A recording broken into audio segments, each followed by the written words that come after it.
시간 하나님의 진노에 대해서 말씀을 드리려고 합니다. 우리가 함께 봉독한 18절 처음 말씀이 하나님의 진노라고 하는 그렇게 듣기에 썩 좋지 않는 말로 시작이 되는 것을 우리는 봅니다.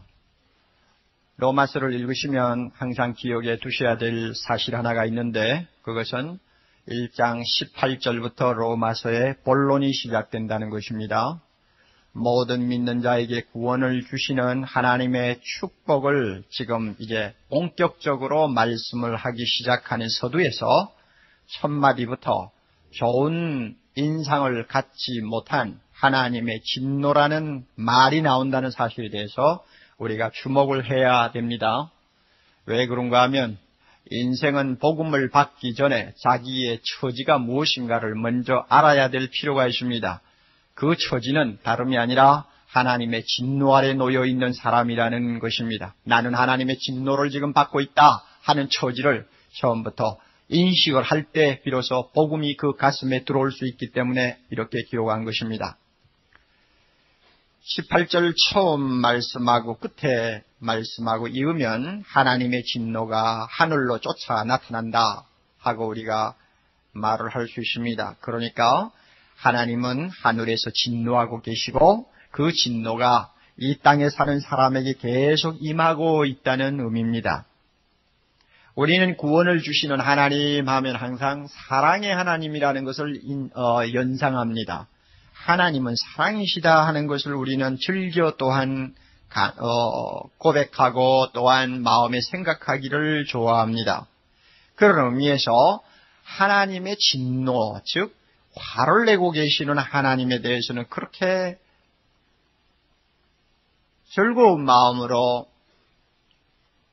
접근하기가 싫은 약간의 거부감이 있습니다.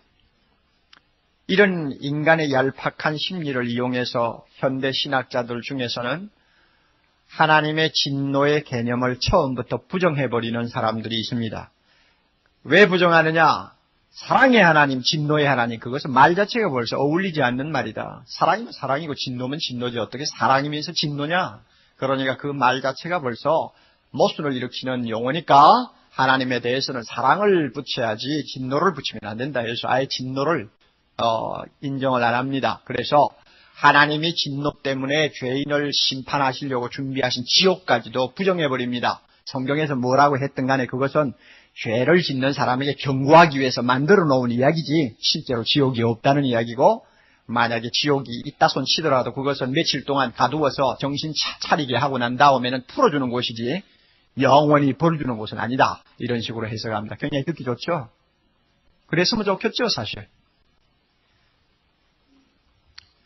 진노라는 말을 사전에 찾아보면 손해를 당하거나 모욕을 당할 때 생기는 불쾌하고 강한 적대 감정이라고 이렇게 나와 있습니다. 그러니까 이러한 의미를 놓고 볼 때 이것은 하나님에게 어울리는 말이 아니라는 것은 사실입니다. 하나님이 무슨 손해를 보는 것 있나요? 모욕을 당하는 일이 있나요? 하나님은 영원히 다존하신 분인데 뭐 그렇게 감정을 이기지 못해서 화를 부럭부럭 내는 그런 분으로 우리가 생각할 수가 없죠.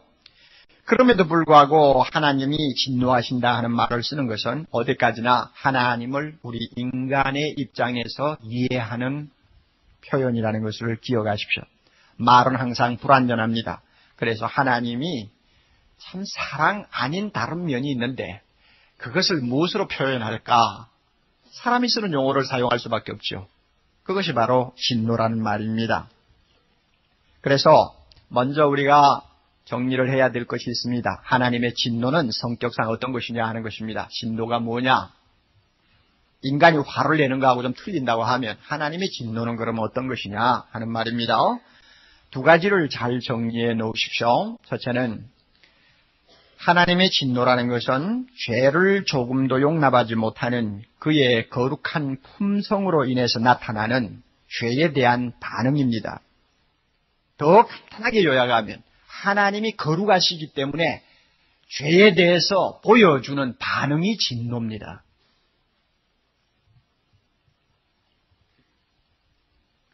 죄를 보시고 죄인을 보시고 다루시는 그의 완전한 거룩의 다른 일면이 진노라는 말입니다.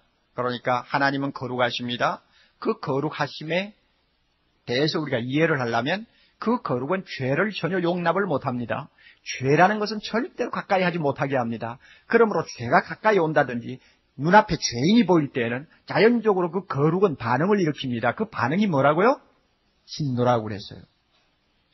하나님이 거룩하지 아니하시면 진노라는 말은 따라오지 못합니다.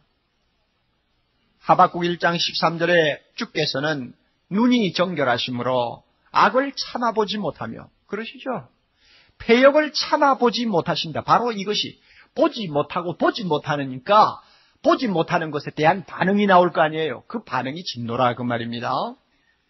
또 하나님의 진노의 두 번째 의미를 우리가 생각해야 됩니다. 그것은 자기 백성 혹은 자기 자녀를 징계하시는 사랑의 일면이라는 것입니다. 사랑하면 화냅니다. 사랑하면 징계합니다. 구약에 보면은 하나님의 진노를 제일 많이 받은 백성이 있습니다. 그것은 바벨론 백성인가요? 아수르 족속인가요? 우상숭배 많이 하는 블레스 족속인가요? 아니면 하나님에게 택함을 받은 이스라엘 백성인가요? 누구예요? 이스라엘 백성이에요. 제일 사랑을 받아야 될 백성이 제일 많이 두들겨 맞았단 말이에요. 그 이유가 뭐냐면 하나님에게 죄를 범할 때마다 하나님이 너무 사랑하시는 자녀라 가만히 내버려 둘 수가 없어서 때리는 것입니다. 그 때리는 것이 하나님의 진노라는 말입니다. 그래서 잠언 3장 12절에 주께서 그 사랑하시는 자를 징계하시기를 마치 아비가 그 자녀 기뻐하시는 아들을 징계한 같이 하신다 이랬습니다. 이게 바로 진노입니다. 사랑의 다른 면이에요. 그래서 칼 브라이트라고 하는 신학자는 유명한 말 한마디를 했는데 하나님의 사랑은 그의 진노 속에서 구체화된다. 이해하실 분만 이해하세요. 그런데 좀 더 쉽게 더 멋있게 말을 한 신학자가 있습니다. 에밀 브룬노라고 하는 신학자인데 그는 말하기를 하나님한테 등을 돌린 사람을 향한 하나님의 진노가 곧 하나님의 사랑이다. 하나님 앞에 등을 돌리고 떠나는 자녀에게 진노하시는 그것이 곧 뭐요? 하나님의 사랑이다. 우리가 이렇게 두 가지를 생각했습니다. 하나님의 진노는 거룩의 일면이요 사랑의 일면이다. 그러므로 하나님이 하나님 되기 위해서는 거룩하심 못지않게 진노하시는 분이어야 하고 하나님이 하나님 되기 위해서는 사랑하시는 것 못지않게 진노하시는 분이어야 합니다. 악을 아무리 범해도 무감각하고 반응이 없는 분이 하나님이라고는 우리는 생각할 수가 없고 죄인을 보고도 심판하실 생각도 안 하고 먼 산 쳐다보고 계시는 분을 우리는 하나님이라고 경배할 수가 없죠. 그러므로 하나님의 진노는 하나님이 되기 위해서 하나님으로 영광을 받으시기 위해서는 결단코 빼놓을 수 없는 하나님의 중요한 품성의 일면입니다. 이 사실을 기억해 두시기 바랍니다. 그러면 18절을 조금 우리가 검토를 하고 넘어갑시다. 18절 하나님의 진노가 불의로 진리를 막는 사람들의 모든 경건치 않음과 불의에 대하여 하늘로 쫓아 나타나니 했습니다. 우선 먼저 왜 하나님은 진노하시는가? 그 이유는 불의로 진리를 막는 사람들 때문에 진노한다고 했습니다. 불의로 진리를 막는다. 여기서 불의라는 말은 원문상으로 조사하면 좀 복잡하게 우리가 해석을 해야 될 필요가 있습니다만은 여기서는 단순하게 죄라는 말로 대치를 해도 절대 잘못이 아닙니다. 죄를 가지고 진리를 고의적으로 거부하고 또 반항하고 또 대적하는 사람들이 세상에 오죽이 많아요. 이 사람들 때문에 하나님이 진노하지 아니할 수가 없다는 것입니다. 우리 주변에 너무나 많습니다. 예수 그리스도를 고의적으로 반대하고 핍박하는 자가 한두 명입니까? 하나님이 이리 해라 하면 저리 하고 모든 것을 거꾸로 하는 사람들이 얼마나 많습니까? 성경 말씀을 통해서 하나님이 진리를 분명히 보여주셨는데 만사를 그 진리와는 반대되게 생각하고 반대되는 방향으로 항상 따라가기를 좋아하는 사람들이 얼마나 많아요. 뭐 대부분 전부지요. 우리 모두가 그런 사람들이었지 않습니까? 이런 사람들 때문에 하나님의 진노가 임하고 있다. 좀 더 구체적으로 무엇에 대해서 진노하시는가? 성경에 보면은 사람들의 모든 경건치 않는 것, 그 다음에 두 번째는 뭐예요? 불의. 이 두 가지에 대해서 특별히 하나님은 진노하신다고 했습니다. 여기서 경건치 않는다, 경건치 않다 하는 이 죄는 19절 이하에서 25절까지 나오는 종교적인 죄를 의미합니다. 하나님에 대한 공공연한 공격행위, 하나님에 대한 대적행위의 죄를 말합니다. 다음 시간에 제가 여러분에게 말씀드리겠지만 이것은 죄 중에 죄입니다. 경건치 아니한 것이 뭐냐? 하나님을 향해서 공공연히 도전하는 것입니다. 이 죄 때문에 하나님은 진노를 퍼붓고 계시고, 또 하나 여기서 불이라고 하는 것은 26절 이하에서 32절까지 나오는 인간을 공격하는 죄들입니다. 다른 말로 말하면 도덕적인 죄를 말합니다.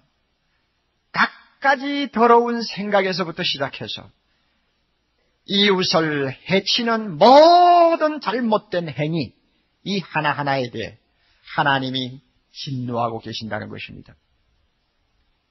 그리고 18절에서 또 하나 우리가 생각할 것이 있습니다. 언제 하나님이 진노하시는가 하는 문제입니다. 언제 진노하시나? 하늘로 쫓아 나타나나니 어디 있습니까? 마지막 끝에 있죠.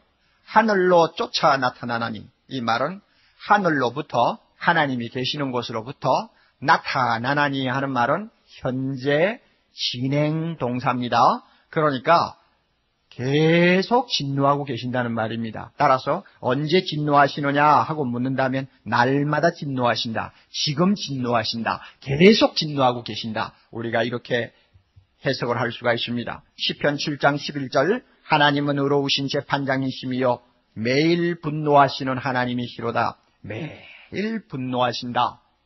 그러므로 언제냐 하고 물으면 지금, 당장, 날마다 죄에 대해서, 죄인에 대해서, 경건치 못한 자에 대해서, 불의에 대해서 하나님은 진노하신다는 말입니다.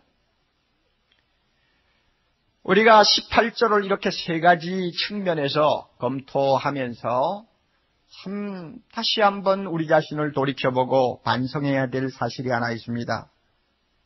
하나님은 얼마나 죄를 미워하시며 죄를 거부하시는 거룩한 분인가 하는 것을 여기서 좀 배워야 합니다. 우리는 이 진노하시는 하나님에 대해서 좀 생각을 가볍게 하는 버릇이 있습니다. 대단하지 아니한 것처럼 생각을 하는 버릇이 있어요. 예수 믿고 나서 이 버릇이 더 많이 생겼어요. 물론 그렇게 생각할 이유가 있겠습니다만은 원칙상 하나님의 진노하시는 하나님에 대해서는 우리는 두려움으로 생각해야 합니다. 하나님이 얼마나 죄에 대해서 거부 반응을 일으키시는가. 내가 비록 예수 믿는 사람이라 할지라도 내 마음속에 일어나는 나쁜 생각 하나하나에 대해서 얼마나 하나님은 진노하시는가, 이 부분 한번 생각하고 넘어가자고 말입니다. 아무것도 아닌 것처럼 그저 평범하게 보아준다 이런 식으로 해석하지 말고, 하나님은 거룩하시기 때문에, 사랑이기 때문에 반드시 악에 대해서는 진노하시고 사랑하는 자가 잘못되었을 때는 진노하시는 분이라는 걸 생각할 때 우리는 진노하는 하나님을 가볍게 다루는 버릇을 가지면 안 됩니다. 두려워해야 돼요. 두려워해야 돼요. 예수님이 누가복음 12장 5절에 말씀하신 대로 정말 우리가 두려워해야 합니다. 내가 마땅히 두려워할 자를 너희에게 보이리니 곧 죽인 후에 또한 지옥에 던져넣는, 왜 던져넣습니까? 진노하시는 분이니까 던져넣죠. 던져넣는 권세 있는 하나님을 두려워하라. 내가 참으로 너희에게 이르노니 그를 두려워하라. 두려워해야 합니다.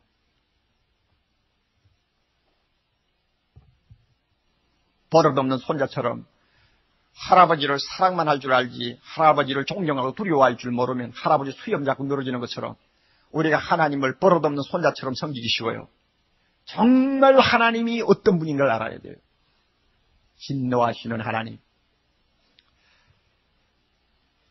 자, 이 사실을 우리가 이렇게 말씀을 통해서 검토를 했는데, 제가 여러분에게 솔직한 질문 하나를 좀 던지고 싶습니다. 저 자신의 질문이고 또 우리 모두의 질문일 수도 있습니다.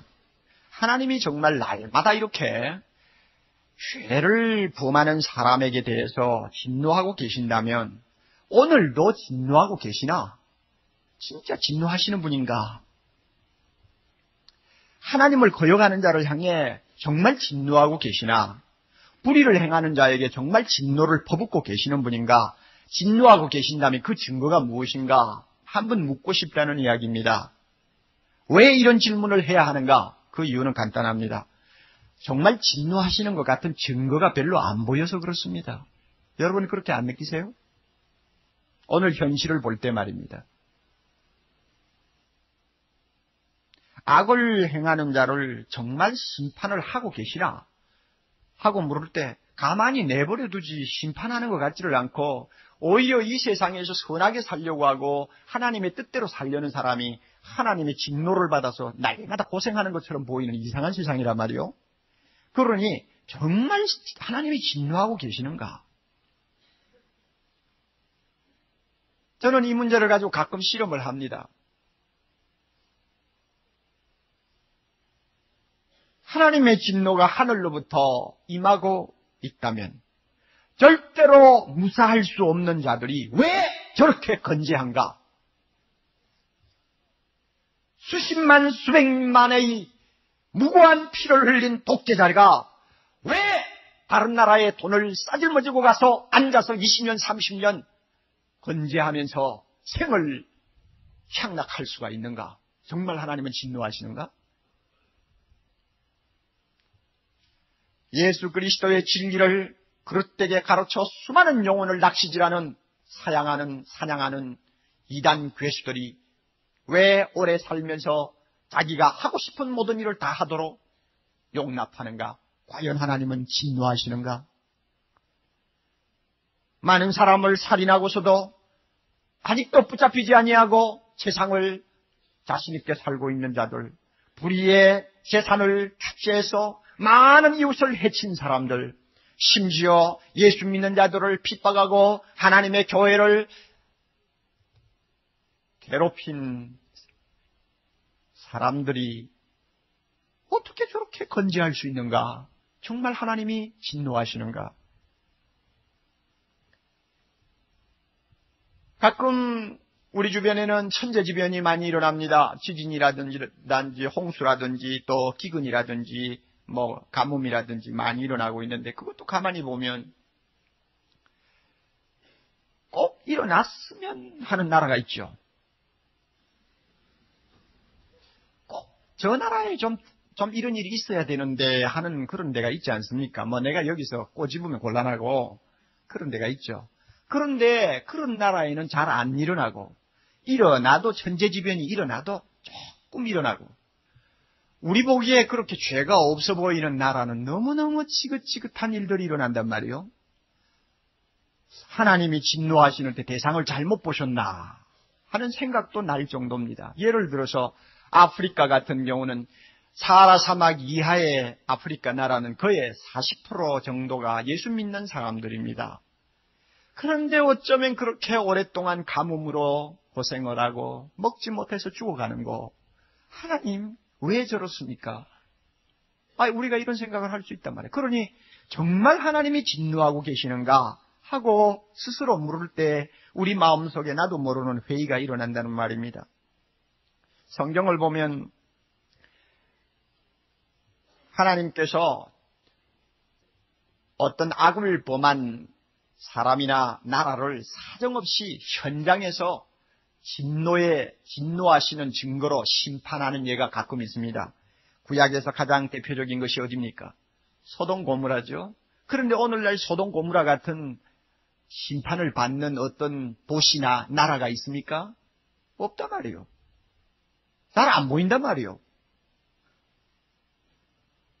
또 개인에 대해서도 정말 가만히 두어서는 안 될 사람을 하나님께서 그저 완전히 심판하셨다고 말할 수 있을 정도로 해치우는 일이 가끔 성경에는 있죠. 헤로드 왕 같은 사람입니다. 몸에 충이 먹어가지고 스스로 하나님인 채 하다가는 그냥 하루도 못 넘기고 죽었죠. 그런 일들이 지금 있느냐? 별로 없는 것 같단 말이에요. 물론 가끔은 있어요. 가끔은 있어도 너무 없어요. 너무 희소해요. 좋지 않는 말이니까 우리나라 예를 들 필요 없고 먼 나라 예를 하나 듭시다. 어느 부부가, 제가 읽은 글에서 그래요. 어느 부부입니다. 부부. 이름을 들 건 없고요. 안 좋은 이야기니까. 어느 부부가 25년 결혼 생활 참 행복하게 살았습니다. 거기에 그랬대요. 이상적인 결혼 생활은 아니었지만 행복한 결혼 생활이었다. 그럼 무슨 소리인지 모르지만 하여튼 25년 동안 그저 결혼 생활 잘했다는 이야기입니다. 그리고 행복했고 자녀들이 셋이 잘 자라고 있고 경제적으로도 유복해서 이제는 좀 노후에 좀 더 편안한 생활을 하기 위해서 집을 바꾸기로 했습니다. 그래서 호숫가의 그림처럼 참 자리를 잡고 있는 멋진 집을 찾아다녔습니다. 마침 한 곳을 찾았어요. 너무 좋은 집입니다. 그 집의 주인하고 이제 거래가 시작되었는데 그 집 주인은 부인이 세상을 떠났는지 아니면 이혼해서 나가버렸는지 모르지만은 호레비가 사는 집이에요. 그 호레비가 집을 팔려고 내놨어. 그래서 부부가 그 집을 사기로 계약하고 몇 달 동안 왔다 갔다 했습니다. 2달이 지나고 나서 느닷없이 갑자기 부인이 남편에게 하는 말이 나는 이혼해야 되겠습니다. 남편이 기가 막히죠. 왜 갑자기 이혼하려고 달려드는지. 남편이 말을 잃었어요. 당신 왜 그러오 하니까 말을 잘 안 하고 있어요. 하여튼 나는 이혼하고 떠나겠어. 그럼 애들 어떻게 할 거요? 애들은 당신이 맡으시오. 아빠가 맡으시오. 나는 이 집을 나가겠어. 하룻밤을 지나고 그 다음날 아침 남편은 커피잔을 손에 들고 나오면서 자, 이제는 헤어져야 된다는 생각을 한 기가 막힙니다. 부인을 보고 마지막이군요. 그랬더니 부인이 손가방 몇 개를 들고 나가면서 안녕히 계십시오 하고는 빠이빠이 하고 나갔습니다. 그런데 이 여자가 어디를 갔는가 하면은 호숫가에 있는 그 집 주인하고 만나러 간 거예요. 그 호레비하고 눈이 맞아가지고 같이 살기로 한 겁니다. 얼마나 기가 막힌 이야기예요. 우리는 기가 막힌 이야기지만 미국 같은 데서는 그저 예사 이야기입니다.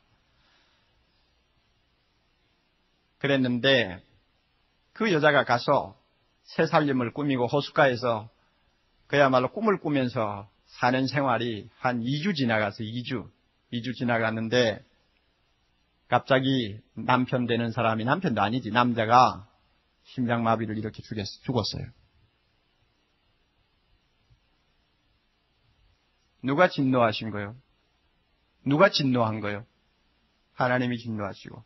진노하시는데 어떻게 했어? 즉각적으로 심판하시죠. 왜 남자를 죽였는지 모르겠어요. 여자를 죽였으면 좋겠는데. 가끔 세상에 보면은 어떤 잘못을 범했을 때 여유를 주지 않고 당장 심판하시는 경우가 있어요. 그거 진노의 표지요. 그런데 그것은 아주 희소합니다. 아주 희소하고 우리 눈에는 잘 안 보여요. 그거보다 더 심한 악을 범한 사람도 얼마나 잘 사는지, 어떤 여우는 보니까 여우인지 늑대인지는 모르지만은 8번, 9번 결혼해도 잘만 살더라고. 이제는 늙어가니까 이제는 30살이나 나이가 젊은 또 남자하고 또 이제는 마지막 결혼이다 하면서 살더라. 그래도 얼마나 건강하고 팔자가 늘어져 보이는지. 하나님 왜 가만히 두나 말이에요. 그런 거 보면. 그거 보면 이해가 안 돼요. 이해가 안 돼요. 교회 안에서도 마찬가지입니다. 삽비라와 아나니아 같은 경우는 헌금 잘못하다가 어떻게 됐나요? 하나님의 진노 앞에 그 자리에서 당장 죽었어요. 오늘날 이런 일이 있습니까? 있어요? 벤스 헤브너라고 하는 나이 든 어떤 미국 목사님이 그런 말을 했어요. 만약에 하나님께서 요즘도 교회 안에서 삽비라와 아나니아처럼 잘못한 사람들을 계속 심판하신다면 교회마다 지하실에 영안실을 만들어 두어야 할 것이다 그랬습니다. 안 그러겠어요? 영안실 만들어 둬야지. 뭐 계속 내려갈 테니까. 잘못하면 목사도 내려갈 거란 말이에요. 그렇죠. 내려가죠. 그런데 하나님이 그렇게 진노를 금방금방 하시면서 심판을 하느냐? 그렇게 안 하신단 말이에요. 우리가 이런 것을 볼 때 하나님이 정말 진노하시는 분인가 하는 데 대해서는 의심이 좀 갑니다. 좀 어떤 때는 고약한 짓을 하는 사람은 세상 사람들이 볼 때 과연 하나님이 가만히 안 두고 하나님이 두지 않고 심판을 하셨구나 하고 말할 수 있을 만큼 한번 본때를 좀 보여주면 이 세상이 좀 더 맑아질 것 같은데 전혀 하나님이 그렇게 안 하세요. 회개하고 돌아오는 사람도 더 많을 것 같은데 하나님이 그렇게 안 하신단 말이에요. 그러면 하나님이 진노하신다는 말은 허구에 지나지 않는 것 아니냐? 거짓말 아니냐? 그것은 괜히 겁주기 위해서 성경에 기록된 말에 지나지 않지 않느냐? 하고 우리가 마음에 의구심을 가질 수가 있다는 것입니다. 그런데 오늘 저는 이 의구심이 잘못되었다는 것을 성경적으로 여러분에게 말씀드리려고 합니다. 저나 여러분이나 너무 하나님께서 심판하지 않고 내버려 두는 사람들이 많으니까 진노하지 않는 것처럼 오해할 수가 있는데 그 오해가 근본적으로 하나님을 잘못 알고 있다는 사실, 하나님의 진노의 성격을 우리가 이해하지 못하는 데서 오는 것이라는 것을 제가 세 가지로 먼저 말씀을 드리고자 합니다. 첫째로 하나님의 진노는 어떤 성격을 가졌느냐? 첫째 성격은 하고 싶은 대로 내버려 두는 것입니다. 자, 성경 보세요. 24절 잘 보세요. 보시면서 표도 해놓고요. 24절 그러므로 하나님께서 저희를 다 같이 마음의 정욕대로 더러움에 내어 버려두사 됐어요.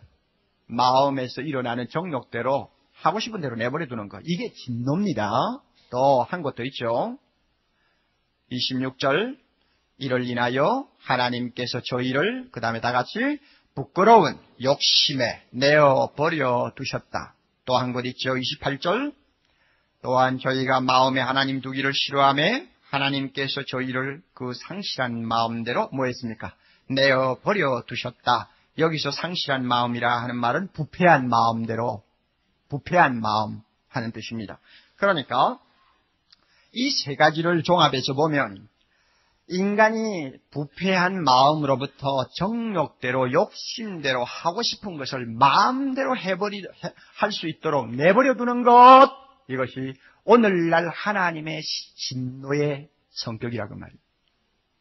여러분 이거 이해하셔야 돼요. 굉장히 중요한 겁니다. 마음대로 즐기고 원하는 대로 살고 수단을 많고 가리지 않고 성공하고 그러면 다 잘 된단 말이에요. 브레이크가 걸리지를 않아. 다 잘 돼. 원하는 대로 다 돼. 그러면 세상 사람들은 그것을 보고 형통하다고 하는 말을 쓰고 행복하다는 말을 쓰지만 성경에는 뭐라고 하느냐? 하나님의 진노를 받고 있다 이렇게 이야기합니다. 왜? 내버려 뒀으니까. 여러분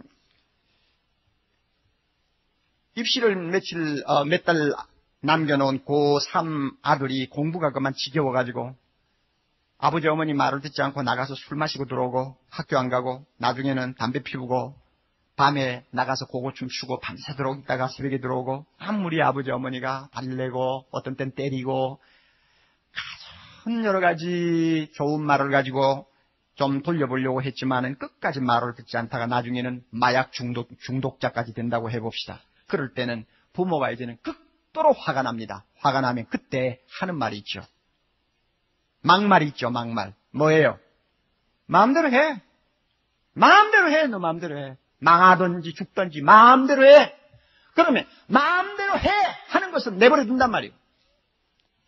이것은 부모의 화가 극도로 치밀어 올랐을 때 하는 말입니다. 바로 그거예요. 하나님의 진노가 막 당장 이 사람 죽이고 저 사람 때리고 하는 거 아니에요. 하고 싶은 대로 내버려 두고 마음대로 해. 이것이 오늘날 이 세상 사람에 대해서 하나님이 자기 진노를 표현하는 방법이라는 걸 우리가 알아야 합니다. 굉장히 무서운 일입니다. 그러므로 가끔 가다가 마음대로 잘 안 되고 실패하고 고통을 당하면 그것은 진노입니까? 사랑입니까? 사랑이죠. 그래가 예수 믿고 돌아오는 사람 많죠? 그건 사랑이죠. 그런데 끝까지 마음대로 내버려 두면 어떻게 되나요? 그거는 완전히 하나님의 진노 아래서 끝나는 인생입니다. 정말 불쌍한 사람이에요. 또 하나, 하나님의 진노는 계속 쌓아놓으시는 것을 의미합니다. 당장 그때마다 심판을 하지 않고 계속 쌓아놓고 모아놓는 것을 말합니다. 2장 5절을 봅니다. 2장 5절 보면 다만 내 고집과 해개치 아니한 마음을 따라 진노의 날 곧 하나님의 의로우신 판단이 나타나는 그 날에 어떻게 합니까? 이 말 진노를 내게 쌓는도다. 계속 하나님께서 쌓아놓는 거예요. 마치 댐 속에 물이 가득 찰 때까지 기다리는 것과 같아요. 그러니까 물이 가득 차가지고 댐이 무너진다든지 수문을 열면 굉장히 무서운 힘으로 물이 내려가죠. 하나님의 진노의 날까지 벌 주지 않고 내버려 두어 자꾸 쌓아두는 거예요. 군대에서 흔히 쓰는 말대로 하면 사정거리 안에 들어올 때까지 기다리는 거예요. 당장 그냥 쏘아도 되겠는데 조금 더 기다려. 조금 더 가까이. 왜 기다립니까? 왜 자꾸 기다려요? 명종시켜서 끝내주려고 기다리는 거죠. 마찬가지로 많은 악을 범하는 사람을 당장 그때마다 하나님께서 벌을 주신다면 그것은 사랑이 되겠죠. 사랑의 채찍이 되겠죠. 그런데 끝까지 그렇게 하지 않고 쌓아두시기만 하는 것은 그 사람에게 대해서 얼마나 무서운 하나님의 진노가 임하고 있다는 것을 우리가 배워야 합니다.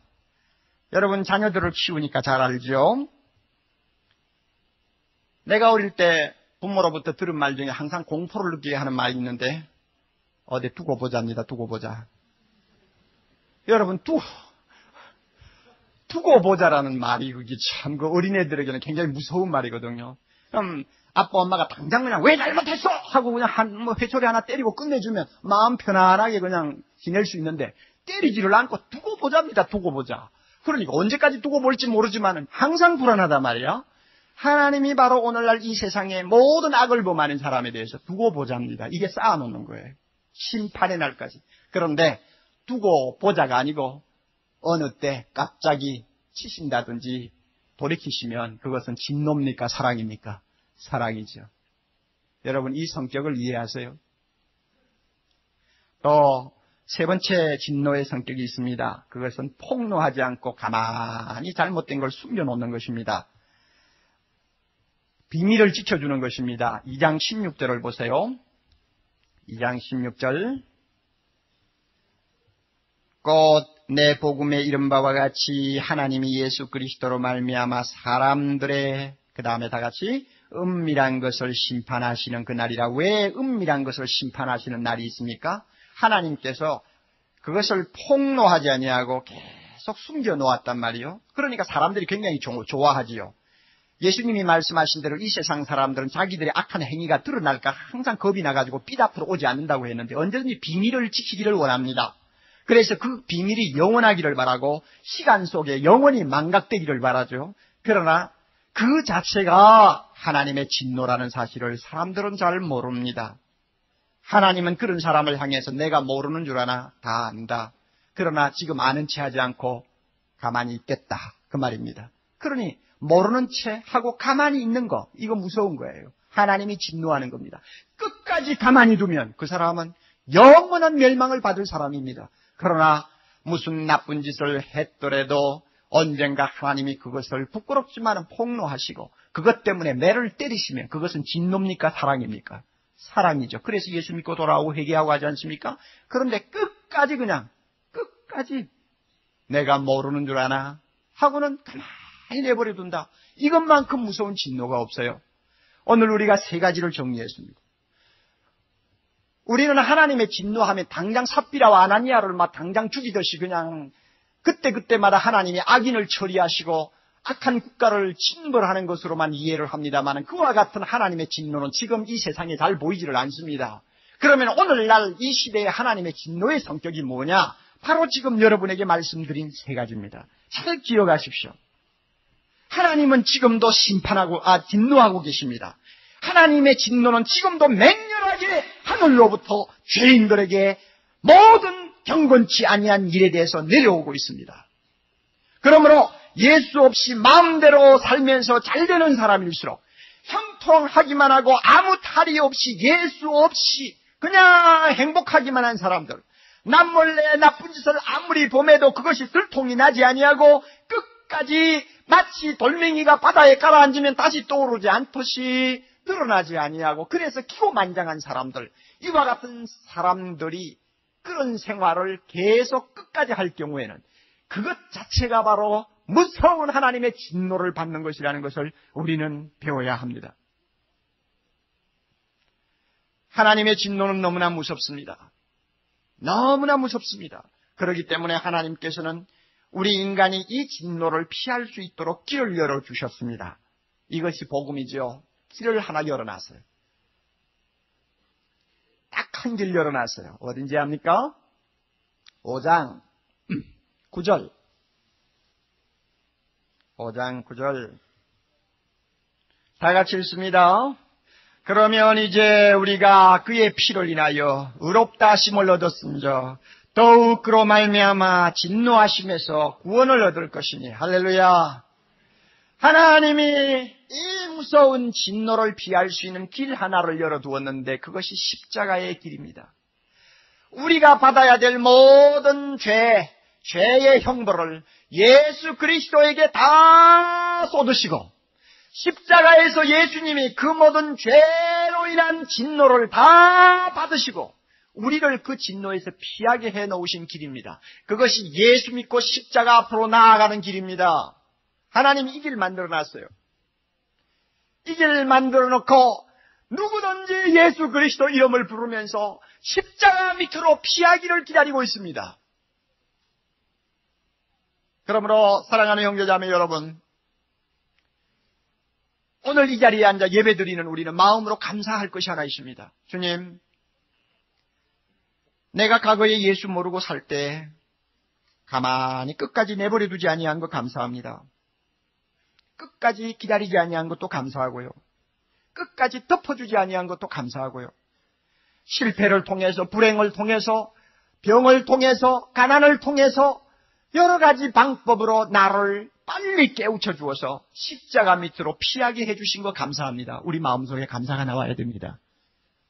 우리는 드디어 하나님의 진노를 피한 복된 자녀들이 되었습니다. 가끔 잘못하면 매를 맞을 수는 있지만은 하나님의 그 무서운 진노 아래서는 이미 우리는 떠난 사람들입니다. 믿습니까? 할렐루야.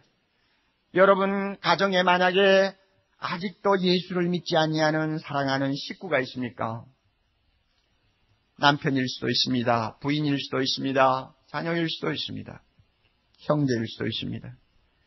그런데 예수를 안 믿는데도 너무 건강하고 지금까지 실패를 해본 일이 없고 하는 일마다 형통하고 그래서 무엇 하나 아쉬운 것이 없어 보이는 사람입니까? 그렇다면 그 사람은 지금 굉장히 위험한 자리에 있습니다. 누구의 진노 아래 있습니까? 하나님의 진노 아래 있는 것입니다. 내버려 두었는지도 몰라요. 어디 두고 보자 하고 기다리는지도 몰라요. 그러므로 그런 가족들을 위해서 우리가 기도할 제목이 있어요. 하나님 아버지, 제발 내버려 두지 마옵소서. 이 기도 할 수 있습니까? 남편을 위해서? 내버려 두지 마옵소서. 기다리지 마옵소서. 언제까지입니까? 하나님 덮어두지 마옵소서. 여러분 이 기도 할 수 있어요?